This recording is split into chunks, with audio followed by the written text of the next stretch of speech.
Oh, hey, I'm glad you're here. I was actually thinking about you. I wanted to, I was sitting here journaling and I wanted to share with you some of my thoughts. I'm so glad you showed up. So every morning I sit down and I journal. I write out what's going on in my brain, kind of just brain dump. That's what I call it. Just kind of get it out onto the page so that I can not hold on to it anymore, right? It's another way that I refer to it as taking the hamster off the wheel. If you can imagine a little hamster running and running and running and running and his little tongue hanging out, there's that moment where you're just like, I just want to take the hamster off the wheel. I just don't want to even think about this anymore. It may be something that's important to me, something that I'm trying to work out, something that I need to address or take care of, something that is just a part of my world, but I don't want to think about it over and over and over again. And the term for that is actually cognitive load. It is something that we're trying to hold actively in our mind, but we're not able to do anything about it or solve it. And so it is continually taking out up slices of our attention. And so one of the best things that we can do is just write it down, look at it on the page, let it go, leave it there, come back to it later, and address it another time.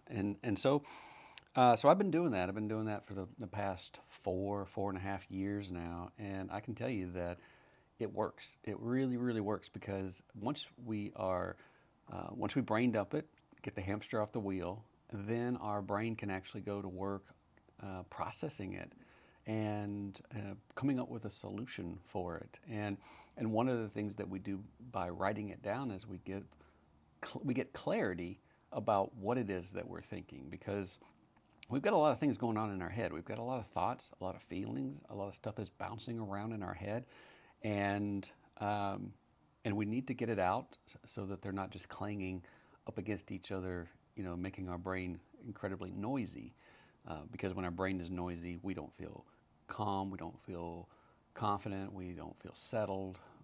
We feel insecure, unsafe, unsettled.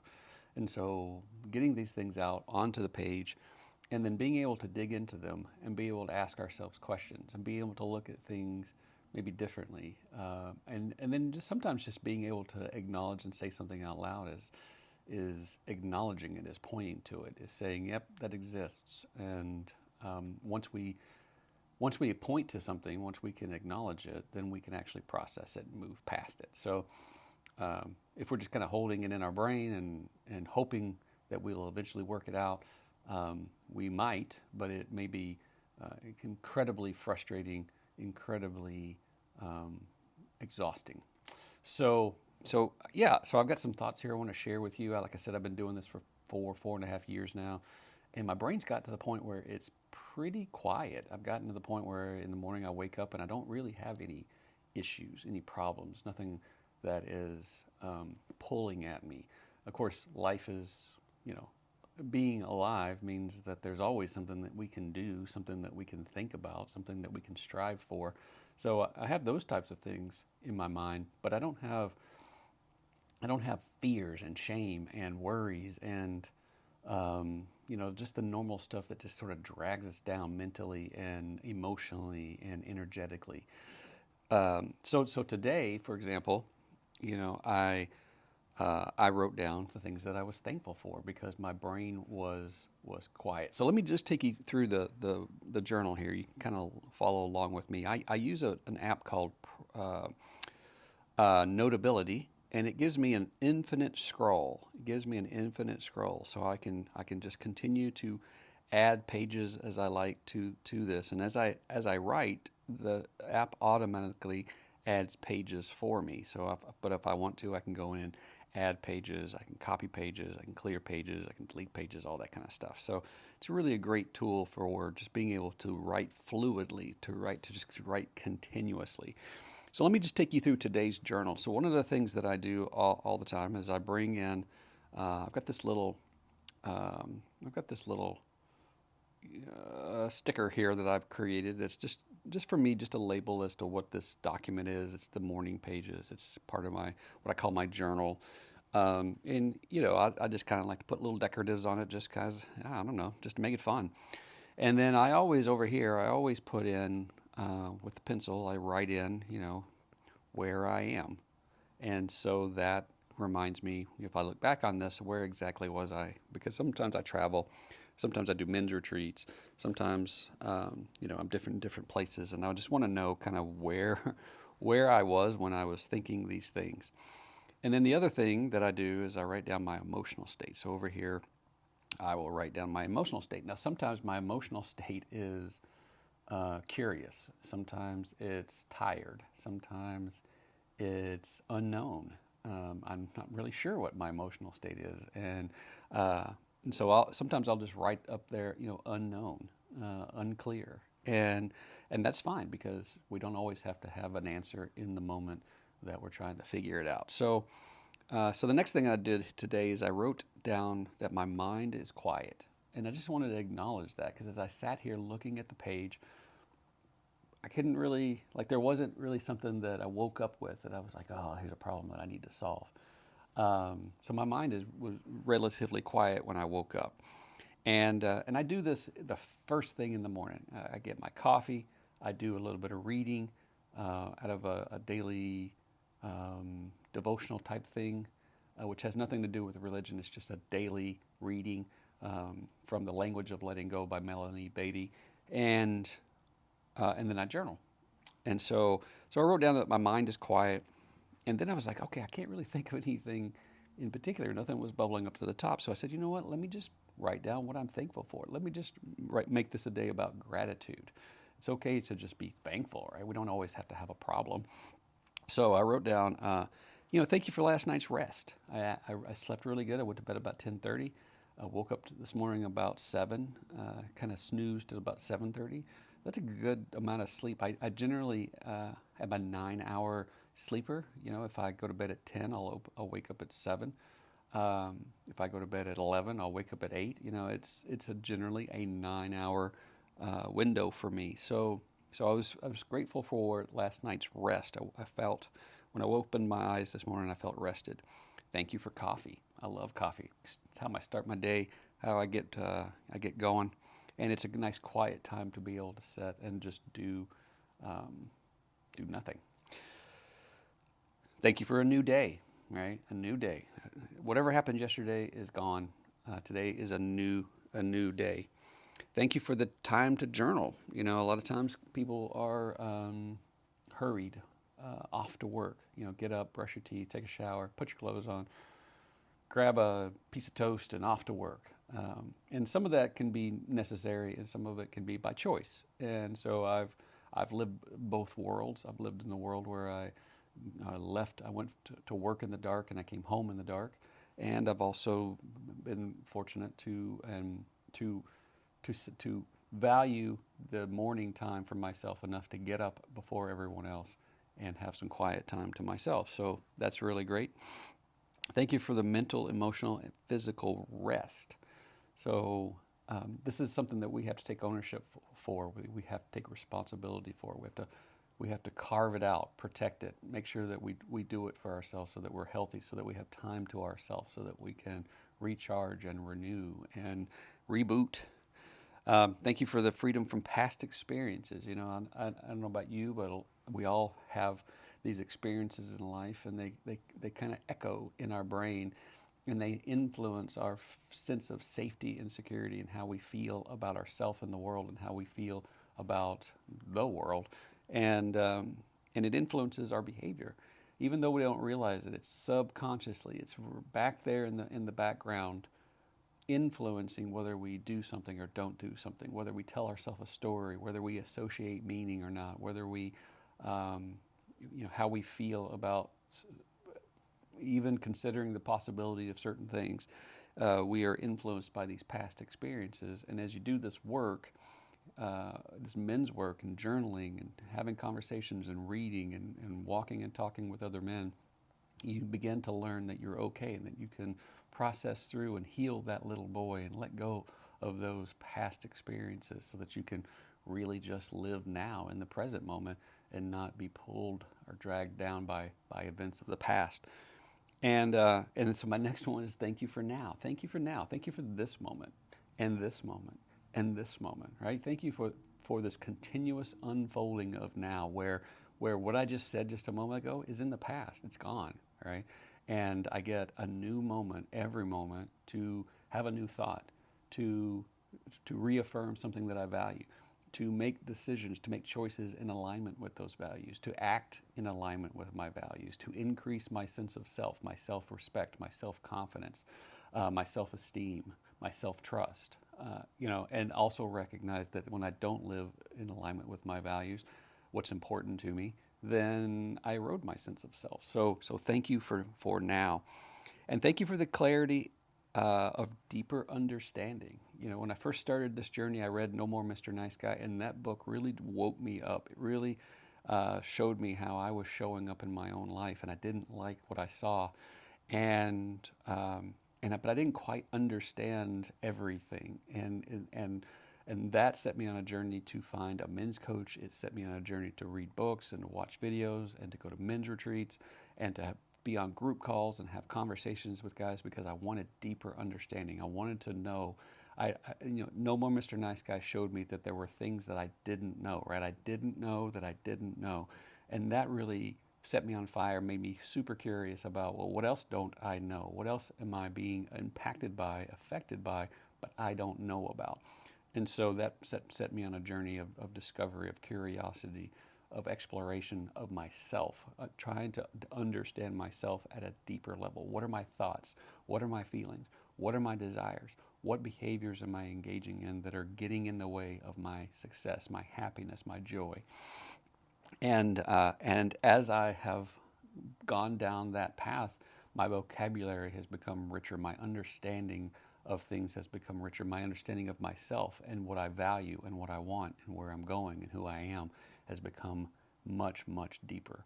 And so thank you for that deeper understanding. And then, so that kind of got me onto the deeper understanding and my journey. And these thoughts kind of lead one to the other, right? It becomes almost a stream of consciousness. It's an unfolding of the inner workings of your mind. And so then I started thinking about my day, this day. What do I want this day to be about? And so I started writing down, what is it that I do in a typical day? I wake up, I have coffee, I read, I journal. I just told you that. I get dressed, I walk the dog, I record a video while I walk the dog. If you haven't listened to the Happy Man podcast, you can find it on Spotify or on YouTube. But you can listen to the Happy Man coaching podcast. And those videos go onto Facebook, they go onto YouTube, and then I turn them into an audio-only podcast. I do all of that when I'm walking the dog. I do it all from my phone. It's something that I've worked out for myself as a workflow. And then when I'm done with that, I give the dog the treat as a reward for for pooping, and then I come home and I work. I either work out of the RV or I work in the house like I'm doing today. Just depends on my mood. If I'm feeling like I want to get out, or if I'm feeling like I want to be in. Feeling if I want to relax, or feeling if I'm kind of antsy and I want to, a space all to myself. It just depends. But but generally I work. Then at some point, just like every human being, get hungry.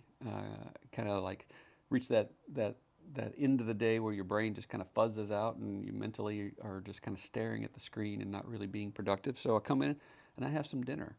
I detach, I decompress, I take some time for myself. Maybe maybe go for a walk, maybe take a nap. I mean, I have done that. I don't do it regularly, but I have done that before. Just like a 15-minute nap, just to kind of reboot. And then and then there's generally after dinner there's some sort of work, some sort of like TV times or some kind of work. And here I classify work as anything from writing a blog post, making a video, editing a video, publishing a video, being on a group call, having a one-on-one coaching call with a man, planning my day, figuring out what it is that I want to do tomorrow, looking at my calendar, seeing what things I want to move around and what I want the next day to be about, and what things I can move to a different day.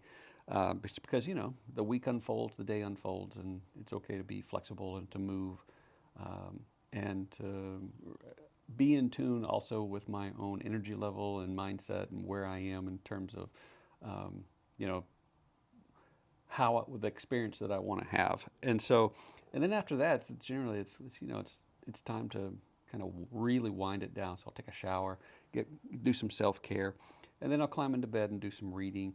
And then at that point, it's pretty much lights out, right? So now in writing all of that, and this is kind of the routine of things. Um, that's pretty consistent. Like it's pretty consistent Monday through Sunday. That's pretty consistent, except for Sunday. Sundays I have blocked off as my day of rest, and I don't do all the work and all the other things that are in there. But I still walk the dog, and I still get dressed, and I still journal, I still have morning coffee, and all that, right? So that's the routine. Now, and in that I started going, okay, well, wait a minute. Where is the joy? Where is the fun? Where's the play? Where's the passion? Where's the rest? Now, Sunday is the rest, and I do, like I said, I do take some opportunities in there to rest. Um, but it also, I was recognizing in my own routine, this is my current routine, that sometimes there's a lack of fun, there's a lack of play. And so we are responsible for our own happiness. We're responsible for feeding our joy. And so that was a nice reminder to me that, okay, hold on, be careful not to work too much, not to pack in too many things, not to get so super focused on achieving and accomplishing something that I forget to play. And so that's just a reminder to myself. I don't have an answer in this moment. I have some ideas, but it was just a reminder to myself. And on the heels of that, I was reminding myself that, oh, yeah, I enjoy creativity. I enjoy exploration. I enjoy being curious. I'm an avid learner. I'd like to know how things work. I'm kind of interested in the world. And these words that I wrote down are a reminder to myself to do those things, to explore and be creative and be curious. And then I came back to my gratitude. I said, okay, well, thank you for all the conversations that I have with men, because I don't want to tell myself that I'm doing something wrong, and I don't want to make the work that I do a negative. I just want to make sure that I'm injecting fun and play into all of that as well. And so I just wanted to remind myself, to ground myself, and come back and say, okay, and remind myself to be grateful for what I do have, not to focus on what I don't have, right? The fun, the play, the whatever that I identified as could have more of, but I just want to make sure that I'm grateful for the things that I do have in my life. And I have those conversations with men all the time, in coaching calls, in the community, in the mentoring mentoring dot men community, and we have those on Monday nights. We have them on Friday afternoons. We have them on Sunday mornings for an hour and a half each, and it's a nice time to be able to connect and to relate to other people, to be able to talk about what's going on with you, to vent anything, to get perspective and feedback, to just hear other people's worlds and understand them, and uh, and so then I recognized that I was feeling equalized, a feeling equalized. And what do I mean by equalized? Well, sometimes what we have is we have motivation by fear, motivation by drama, motivation by shame, right? And these are all negatives. But when things are kind of clicking along, we can get to a point of stasis where everything is kind of in balance, right? Where everything is kind of equalized. If you think of like a lake where the water is completely flat, and it looks like glass, and you can see the sky in the water, right? It's beautiful, but at the same time, nothing is happening, nothing's going on. And so sometimes that can feel like a withdrawal of motivation, right? Because everything's okay, everything's equalized, and so the goal at that point is, it may be a space that we're not comfortable with. We may not have lived a good portion of our lives in this equalized stasis, right? In this place where nothing is wrong, where we're not even telling ourselves anything is wrong. In fact, when we first start to detach from all of the things in our life that we feel are broken or that need to be fixed, and we get to a place where we are comfortable with ourselves and we feel good about our world, we can actually initially label that as a problem, right? Because it's so unfamiliar, it's so foreign to us that we're like, oh, wait a minute, I don't know what that feels like, so that feels weird. Is that wrong? Am I supposed to feel something because I normally have this drama in my life and now I don't? And so I feel awkward about that. So we can actually try to make not having a problem, right? Which is kind of the brain's addiction to stimulus, and so it's important in this equalized, in this stasis, right? In this calm place in life, to be able to say, okay, let me remind myself to find motivation without drama, without turning something into a problem that needs to be fixed. Let me just focus on having a goal that I want to accomplish because it's according to my values, and what's important to me as a man. What it is that I just want to achieve because I want to achieve it. So that was a reminder to myself to find motivation without drama, and that's it. That's kind of where I ended it. I generally cap off the end of a journal entry with some more stickers that I drew and stuff like that, just because I like to doodle. It gives my brain an opportunity to rest and to detach and to problem solve while I'm writing. So you can write in your journal, you can doodle in your journal, you can use one word expressions in your journal. You don't have to do it. There's no doing it right. I'll say that I used to keep a journal in a way that wasn't helpful, and that's probably the closest thing that I could say that I wasn't doing it right.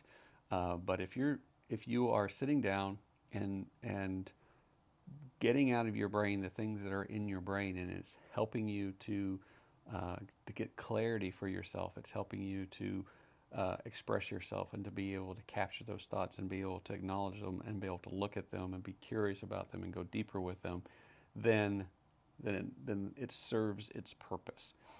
So here's what I want you to do. There's a link in the description below. I want you to click that link. If you're having problems journaling, if you're having problems finding time, if you're unclear about what your purpose is, what your mission is, if you feel like there's always something wrong in your life, that when you first wake up in the morning, there's something, before you've even opened your eyes, maybe there's something that's bothering you, that's frustrating you, that you're resentful about, something that you want to be different in your life, click on that link. Let's set up a call. Let's talk to each other. Let's walk it through. Let's get it out in the open. Let's be able to acknowledge it and point to it and decide what you think about it and what it is that you want to make choices so that you can experience something different. I'm also going to put a link down in the description to the mentoring.men community.